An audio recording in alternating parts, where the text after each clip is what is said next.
Welcome into Titans Today. I am Will Scott here recapping this Week 10 final. The Titans coming out on top of the Denver Broncos, 17-10, low-scoring affair. Give credit to the Titans defense. They stepped up when they needed to, getting the job done here against Russell Wilson and Denver. Will go over some key performances here, kind of break down what went down in this game as the Titans pick up a much-needed victory, especially after last week's loss. They really needed to win this game.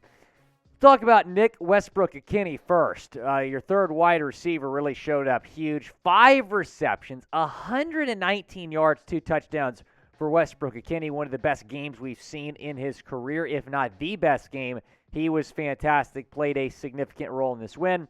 And after you were without Ryan Tannehill for 2 weeks, you get him back, and he put together a pretty solid outing. 19 of 36, 255 yards, 2 touchdowns. I said solid. I didn't say great. It got the job done.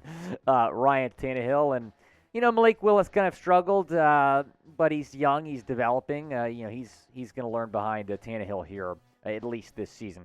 Guys, grade the Titans in Week 10. How do you think they did? Type A, B, C, D, or F. A win is a win. Wasn't pretty at times, but the Titans able to get the win and prove to 6-3 on the season. Let's talk about Nick Westbrook-Ikhine first. The difference that he made in this football game. That was my number one takeaway. And we know the potential this guy has. We've seen him play really well before, but I don't know if we've ever seen a game like this from him. Averaged 23.8 yards per catch, 119 yards, 5 receptions, 2 touchdowns. By far his best game of the season, maybe the best game of his career. Robert Woods, I can't say the same. 2 receptions, 10 yards for Woods, so we really didn't see much of him. Keep in mind that these performances come a week after a Titans wide receiver did not record a reception against the Kansas City Chiefs. So, 2 receptions is better than none, but still kind of a letdown game for Woods. Treylon Burks is back. That was good to see. He recorded 3 receptions today for 24 yards, so he's going to continue to kind of get back in the swing of things here when you're talking about this Titans offense. The same goes for Ryan Tannehill. He got back as well, 255 yards, 2 touchdowns for Tannehill. And look, when Tannehill just goes and plays smart football, does not make mistakes, I feel like those are games that the Titans can absolutely win regardless of the opponent.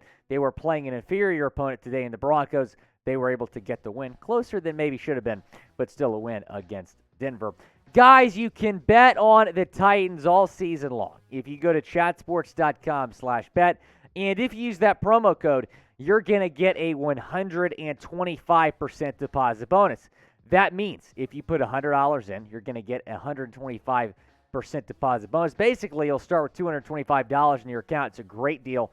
Take advantage of it. Chatsports.com/bet, promo code chat125 for that 125% deposit bonus. Let's go to our next takeaway here. The defense stood tall, and they were banged up, right? Some injuries. This defense far from 100%, but they still were able to hold the Broncos to 10 points. Russell Wilson threw a pick, also threw a touchdown, 286 yards, 21 of 42 on the day for Russ. They have let Russ cook, and unfortunately the kitchen is on fire. It has been a really rough season. For the Broncos, they fall to 3-6 on the year. Talking about Courtland Sutton now, he was certainly held in check. 6 receptions, 66 yards for Sutton. Again, I thought the Titans' defense was pretty solid. Secondary was solid. Front 7 was solid. Yeah, you'd like to put a little bit more pressure on Wilson at times, but still all around a really good day if you're talking about the Broncos, or I should say the Titans' defense. Pass rush picked up 6 sacks in the win. They were fantastic. This is just outstanding without their best player, right? So they were able to get 6 sacks in the win. There was no Jeffrey Simmons. You're still able to get 6 sacks. Like I said, there were times that, you would have liked to put a little more pressure on Wilson, but overall, 6 sacks. We'll certainly take that. Who do you think gets the game ball here for Tennessee? Go down in the comment section. Who deserves to get the game ball for the Titans? Let me know your thoughts down in the comment section. While you're down there, go down and subscribe to the channel. Hit that big red subscribe button because we're going to keep you posted on all Titans news and rumors. Be sure to go down, subscribe to the channel. We get you guys multiple Tennessee Titans videos a week. always get you guys a post-game video as well.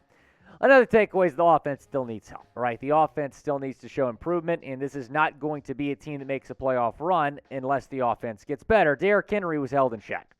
19 carries, 53 yards. I mean, if you showed me that stat line before the game, I would have said the Titans lost.